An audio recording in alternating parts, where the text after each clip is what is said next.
नमस्कार दोस्तों, तो एक बार फिर से स्वागत है आपका हमारी क्लास में।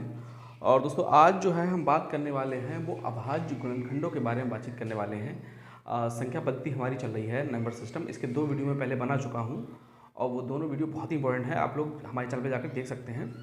और आज जो है हम शुरुआत करेंगे वो करेंगे अभाज्य गुणनखंड की। मेरा 3rd वीडियो है नंबर सिस्टम पे। तो देखिए हम बात कर रहे हैं अभाज्य गुणनखंड की। तो अभाज्य गुणनखंड करने से पहले सबसे पहले तो हमें जानना होगा कि आखिर अभाज्य संख्याएं हमारी कौन सी होती हैं। अभाज्य संख्याएं, सबसे पहले हमें अभाज्य संख्याओं के बारे में जानना होगा। इन्हें हम कहते हैं प्राइम नंबर्स। प्राइम नंबर्स, ठीक है, इनके बारे में हम जानेंगे आखिर प्राइम नंबर्स कौन से होते हैं। तो देखिए जो हमारी संख्याएं होती हैं 1 2 3 4 5 6 7 8 9 10 100 तक संख्याएं होती हैं, इनमें अभाज्य संख्याएं कौन सी हैं? भाज्य संख्याएं। हमें संख्याओं से मतलब है अभाज्य संख्याओं से कि जो अभाज्य संख्याएं कौन सी होती हैं। तो देखिए अभाज्य संख्याएं जो होती है 2 3 5 7। अब देखिए 9 यहाँ पर अभाज्य संख्या नहीं होगी। क्यों 9 जो है वो 3 से डिवाइड हो जाएगी, उसके खुद ही फैक्टर हो जाएंगे, तो वो संख्या हमारी क्या होगी? अभाज्य संख्या नहीं होगी। 11 होगी, 17 होगी, dash dash dash dash etc। तो वो सारी संख्याएं जो या तो 2 से विभाजित हो या वो जो या तो स्वयं से विभाजित हो या 1 से विभाजित हो, वो सारी संख्याएं जो या तो स्वयं से विभाजित हो या 1 से विभाजित हो कहलाएंगी प्राइम नंबर्स या अभाज्य संख्याएं। तो ये हो गई हमारी अभाज्य संख्याएं। अब पढ़ते हैं हम अभाज्य गुणनखंडों के बारे में, ठीक है। अभाज्य गुणनखंड। अब अभाज्य गुणनखंड हम कैसे निकालेंगे? मान लीजिए कोई गुणनखंड है हमारा 5 गुणा 3। हम इसमें पूछें कि अभाज्य गुणनखंडों की संख्या कितनी है, तो ये हो जाएंगे हमारे 2। अभाज्य गुणनखंड हमारे कितने हो गए? 2 गए। देखिए 1 या 2, ये किसके गुणनखंड थे? अगर हम कहें 15, तो 15 के हम गुणनखंड ऐसे करेंगे 5 गुणा 3, तो ये हो गए। अगर हम संख्या गिने तो कितनी हो जाएगी? 2 संख्या हो जाएगी, ठीक है। अब सपोज कीजिए कि अगर हो जैसे कि 5 गुणा 3 गुणा 2, अगर ये हो तो इनके गुणनखंड हम कैसे निकालेंगे? कितनी संख्या है? 1 2 3, तो अभाज्य गुणनखंड कितने हो गए? 3 हो गए, ठीक है। अब मान लीजिए अगर हो 5 की पावर 3 इंटू 2 की पावर 3, 5 की पावर 3 इंटू 2 की पावर 3। अब हम आपसे कहें कि इसमें अभाज्य गुणनखंडों की संख्या बताइए, तो अभाज्य गुणनखंडों की संख्या कैसे बताएंगे? तो देखिए 5 की पावर 3 टाइम्स है, तो हम इसको 5 इंटू 5 इंटू 5 3 टाइम्स लिख लिया। 2 की पावर कितनी है? ये भी 3 टाइम्स है, तो 2 इंटू 2 इंटू 2। तो जितनी पावर होती है हम उसे उतनी बार लिखते हैं। तो ये कितनी अब अभाज्य गुणनखंडों की संख्या कितनी हो गई? 3 ये टोटल कितने हो गए? 6। तो अभाज्य गुणनखंडों की संख्या हो गई हमारी 6। तो यहाँ परिभाषा ये बनती है कि अगर गुणनखंडों में आधार एक अभाज्य संख्या है, अगर गुणनखंडों में आधार एक अभाज्य संख्या है, तो उसकी घातों का योग अभाज्य गुणनखंडों की संख्या को दर्शाता है। अगर आधार एक अभाज्य संख्या है तो उसकी घातों का योग अभाज्य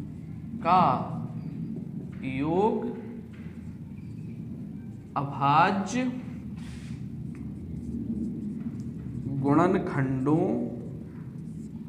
की संख्या को दर्शाता है। ये हुई बात। भाई अगर आधार एक अभाज्य संख्या है, देखिए ये भी एक अभाज्य संख्या है, ये होता है हमारा आधार, ये भी अभाज्य संख्या है, ये भी अभाज्य संख्या है। अगर आधार एक अभाज्य संख्या है तो उसकी घातों का योग, ये देखो घात कितनी है? 3 और 3 कितना हो जाएगा? 6। तो उसकी घातों का योग जो है वो अभाज्य गुणनखंडों की संख्या को दर्शाता है। इसका मतलब है कि अगर अभाज्य गुणनखंड बेस में है तो घातें चाहे कितनी भी हो हम उन घातों को जोड़ देंगे और हमारा अभाज्य संख्याएं आ जाएंगे। ठीक है, अब हम क्या करते हैं, इनके करते हैं कुछ क्वेश्चंस। ये रूल हमें समझ में आ गया, ये परिभाषा जो है आप नोट कर सकते हैं। अब जो है हम इसके कुछ क्वेश्चंस करेंगे अभाज्य गुणनखंडों के। अभाज्य गुणनखंडों की संख्याएं हम लोगों को निकालनी होती हैं और मैं आपको सारे वो क्वेश्चन कराऊंगा जो एग्जाम्स में टेट, सुपर टेट और कंपटीशन एग्जाम में आ चुके हैं। सारे क्वेश्चन मैंने कलेक्ट करके रखे हुए हैं, तो मैं आपको वही क्वेश्चन कराऊंगा जो एग्जाम में आ चुके हैं। चलिए कुछ क्वेश्चन, अब देखिए ये कुछ क्वेश्चन है। पहला क्वेश्चन है कि 15 की घात 4 गुणा 13 की घात 3 गुणा 4 की घात 2 में अभाज्य गुणनखंडों की संख्या बताइए। तो पहले क्या करते हैं, पहले तो हम जैसे 15 है तो पहले तो हम इसके करते हैं गुणनखंड। देखिए फैक्टर करने सबको आने चाहिए, जो हम ऐसे करते हैं। मान लीजिए ये 15 है, इसको 3 पंजे 15, कितने हो गए इसके 3 गुणा 5, इसके 2 गुणनखंड होते हैं। कौन कौन से होते हैं, 3 और गुणा 5, इसके 2 गुणनखंड हो गए। अब देखिए 4 घात किस पे है, इस पे है, तो इस पे भी 4 आ जाएगी। 4 इस पे है तो इस पे भी कितने आ जाएंगी, 4 आ जाएंगी। ठीक है, इंटू 11 के गुणनखंड होंगे ही नहीं तो 11 की घात 3 ही रहेगा। इंटू अगर हम इसके गुणनखंड करें 4 के तो कितने होंगे, 2 गुणा 2। अब देखिए जब 4 के गुणन करेंगे तो जो घातें हैं वो 2 घात इस पर भी आ जाएगी, 2 घात इस पर भी आ जाएगी। अब हमसे पूछा गया है कि अभाज्य गुणनखंडों की संख्या बताइए। तो हमने क्या कहा कि अगर आधार जो है वो एक अभाज्य संख्या है तो घातों का जो योग होता है वही अभाज्य गुणनखंडों की संख्या हमारी कहलाती है। तो देखिए, तो इनके हम जो घातें हैं उनको जोड़ेंगे तो कितने जाएंगे, 4 4 8, 8 3 11, 11 2 13, 13 2 15। तो जो अभाज्य गुणनखंड जो होंगे, अभाज्य गुणनखंड, उनकी संख्या कितनी हो जाएगी, 15 हो जाएगी। ठीक, नेक्स्ट क्वेश्चन देखिए, यह है 15 गुणा 17 गुणा 12 गुणा 5 गुणा 14 में अभाज्य गुणनखंडों की संख्या बताइए। ठीक है, तो देखिए 15 है तो इनके सीधे सीधे गुणनखंड कर लीजिए, 15 के 3 गुणा 5। अब देखिए यहाँ पर कोई घात नहीं है तो हमने यहाँ भी घात नहीं लगाई। 15 में यहाँ पर 4 घातें थी तो दोनों गुणनखंडों पे 4 घातें चढ़ गई थी इसके, लेकिन यहाँ पर कोई भी घात नहीं है तो हम कोई भी घात यहाँ पर नहीं लगाएंगे। तो इंटू आ जाए 17, क्योंकि 17 खुद एक अभाज्य गुणनखंड है तो इसके गुणनखंड होंगे ही नहीं। इंटू 12 के गुणनखंड होंगे, 2 दूनी 4 3 12, 2 गुणा 2 गुणा 3। ठीक है, इसके हो गए 12 गुणनखंड हो गए। गुणा 5 के कोई गुणनखंड नहीं होंगे। ठीक है, 14 के गुणनखंड हो जाएंगे 2 गुणा 7, 2 सत्ते 14। अब इसको करने के 2 तरीके हैं। देखिए या तो हम सिंपल सी बात है, सारों को गिन लो जितने भी हैं, 1 2 3 4 5 6 7 8 9, तो इसके जो अभाज्य गुणनखंडों की संख्या कितनी हो जाएगी, 9 हो जाएगी।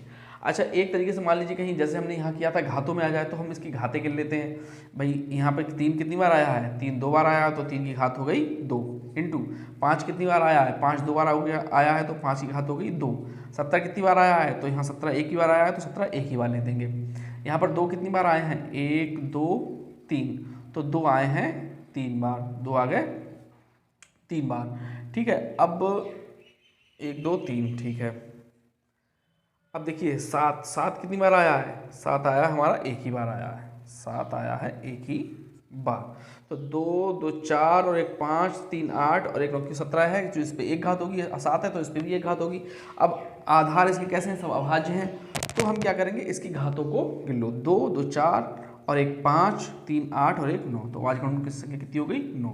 तो चाहे ऐसे कर लो, डायरेक्ट सिंपल सी बात है, सबको जितनी भी अभाज्य संख्याएं हैं उनको गिन के लिख दो, वो हो गए उसकी अभाज्य गुणनखंडों की संख्या। ठीक है, 2 क्वेश्चन हो गए।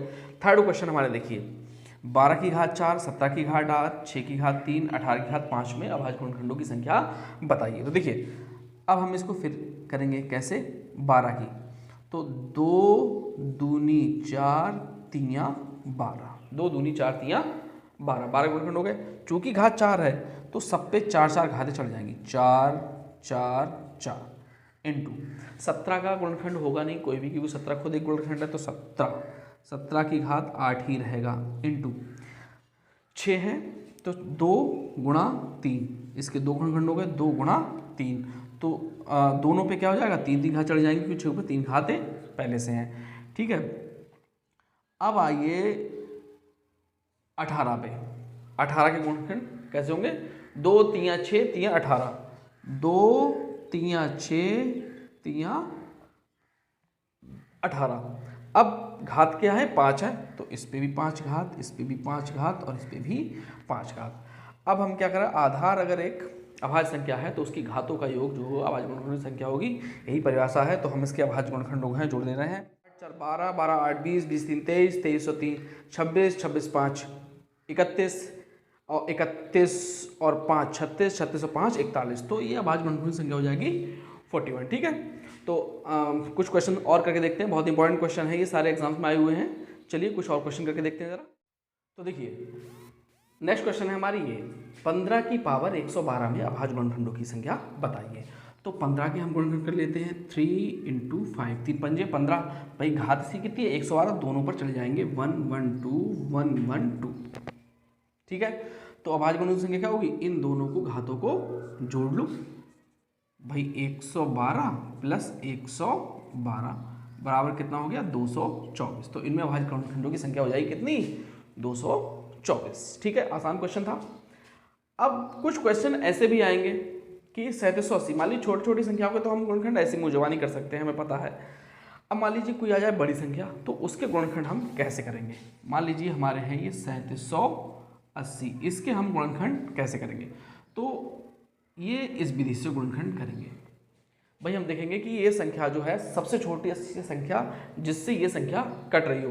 भाई हम जानते हैं जिसके लास्ट में 0 होता है वो 2 से कट जाती है और 5 से कट जाती है। तो हम पहले काटेंगे इसको 2 से, 2 एकम 2, 1 बचा 17 हो गए, 2 अट्ठे 16, यहाँ से 1 बचा, इधर 18 हो गए, तो हो जाएगा 2 नेम 18 और ये 0। फिर देखिए लास्ट में 0 आ गया, तो हम फिर कैसे काटेंगे 2 से, 2 नेम 18 कट गए। अच्छा, अब 2 नेम 18 और 2 चौक 8, 2 चौक 8, 1 बचा, 2 पंजे 10, कितना आया 945। अब देखिए इसकी लास्ट में 5 हैं तो हम इसको 5 से काट सकते हैं, 5 एकम 5, क्योंकि 5 दूनी 10 ज़्यादा हो जाएंगे, 4 बचे 44 हो गए, 5 अट्ठे 40 और 5 नेम 45, कितना हो गया 189 हो गया। ठीक है, अब हम इसको किससे काट सकते हैं, देखिए ये कट जाएगा 3 से, क्योंकि 9 से कट जाएगा, 9 दूनी 18, 9 एकम 9, तो 9 कट जाएगा 3 से, तो हम इसको काटते हैं 3 से, 3 छक 18 और 3 तियां 9, कितना आ गया 63, 3 छक 18 और 3 तियां 9। इसको फिर 3 से काट दो, 3 दूनी 6, 3 एकम 3, इसको फिर 3 से काट दो, 3 सत्ते 21। तो कुल कितने हो गए इसके गुणनखंड, ये इसके सारे गुणनखंड हो गए। चाहो तो हम इसको ऐसे लिखते हैं 1 2 3 4 5 6 7। तो गुणनखंडों की संख्या कितनी हो गई, गुणनखंड बराबर हो गए कुल 7। ठीक है, हम इसको कंप्लीट कर लें। चाहो तो हम इसे घातों के रूप में ले सकते हैं भाई, 2 इसकी घातें हो गई, 2 की घात कितनी हो गई 2, इंटू 5 की घात कितनी है 5 एक ही है, इंटू 3 की घात कितनी हो गई 3 हो गई, इंटू 7 की घात कितनी हो गई 1 हो गई। तो 2 और 1 3, 3 6 और 1 7, तो गुणनखंड कितनी हो गई 7। तो हम जब बड़े गुणनखंड हो तो बड़े गुणनखंडों को इस विधि से करके उसके गुणनखंडों की जो भी अभाज्य गुणनखंड आए हों उनकी संख्या गिनकर लिख देंगे, वो हमारे क्या हो जाते हैं अभाज्य गुणनखंड हो जाते हैं। अच्छा, ये क्वेश्चन देखिए, ये थोड़ा सा टिपिकल है और ये बहुत इंपॉर्टेंट क्वेश्चन है। लास्ट 2 ईयर पहले ये क्वेश्चन जो था आया था। देखिए अब 48 की पावर कितने हैं 20 हैं, 30 की पावर 15, 12 की पावर 20 और 15 की पावर 10। ठीक है, तो उसको किस प्रकार से हल करते हैं, तो पहले हम क्या करते हैं, अभी नहीं तोड़ते हैं हम इसको। देखो ऊपर की पावर 20 है, नीचे की पावर 20 है, जब ऊपर और नीचे की पावर सेम हो तो हम उन्हें इकट्ठा करके भी लिख सकते हैं। अब मान लीजिए हम इसको तो इकट्ठा करके लिख सकते हैं 48 और 12 को, क्योंकि इसकी पावर 20 है, इसकी पावर 20 है, लेकिन यहाँ पर इसको हम नहीं ले सकते। क्यों, क्योंकि इसकी पावर 10 है, इसकी पावर 15 है। तो हम क्या करते हैं, कोशिश ये करते हैं कि ऊपर और नीचे की घातें सेम हो जाएं। इस प्रकार के क्वेश्चंस में कोशिश ये करनी चाहिए हमें कि पहले ऊपर और नीचे की घातें हम क्या करें सेम करें। तो देखो हम इसको किस प्रकार से हल करेंगे, 48 की पावर 20 इंटू जो 30 की पावर है इसको पहले लिख लो 10 इंटू 30 की पावर 5। अब देखो 30 की पावर 10, 30 की पावर 5, इसको हमने तोड़ के लिख लिया। अगर हम इनको जोड़ लेंगे तो कितना हो जाएगा 30 की पावर 15, इसको हमने जोड़ कर लिख लिया। अब नीचे वही लिख लो, 12 की पावर 20 और गुणा 15 की पावर 10। ठीक है, अब देखो यहाँ भी इसकी पावर 10 हो गई, यहाँ इसकी पावर 10 हो गई, यहाँ इसकी पावर 20 है और यहाँ इसकी पावर 20 है। तो हम इसको ऐसे लिख सकते हैं 48/12 की पावर 20, दोनों को मिलाकर इसकी पावर 20 हो गई, और इंटू 30/15 इसकी पावर भी कितनी हो गई, 10 हो गई, इंटू 30/5, इसको ऐसे ही हम लिख लेंगे। ठीक है, अब हम क्या करते हैं, इसको काट दो, 12 चौक 48, 15 दूनी 30। ठीक है, तो हमारे पास जो निकल के आया वो कितना निकल के आया, तो 4 की पावर आ जाएगी हमारी यहाँ पर 4 की पावर 20 इंटू 15 दूनी 30, मतलब ऊपर अब 2 आ गए तो यहाँ हो जाएगी 2 की पावर 10। ठीक है, और यहाँ कितने हो जाएंगे, 30 की पावर 5। अब हम इनको क्या करते हैं, इनको फैक्टर में तोड़ लेते हैं गुणनखंड में। तो ये हो जाएगा 2 गुणा 2, यहाँ पे 2 की पावर भी 20 है और ये 2 की पावर 20 चढ़ा देंगे, और यहाँ 2 की पावर 10 गुणा 2 3 6 पंजे 30, 2 3 6 पंजे 30, मतलब सब पे 5 5 5, सब पे पावर कितनी जाएगी, 5 5 5। अब ये हो गया इसके अभाज्य गुणनखंड। अब अभाज्य गुणनखंड की संख्या हम निकालेंगे तो क्या करेंगे, जितनी भी इसकी पावर्स हैं इसको जोड़ देंगे।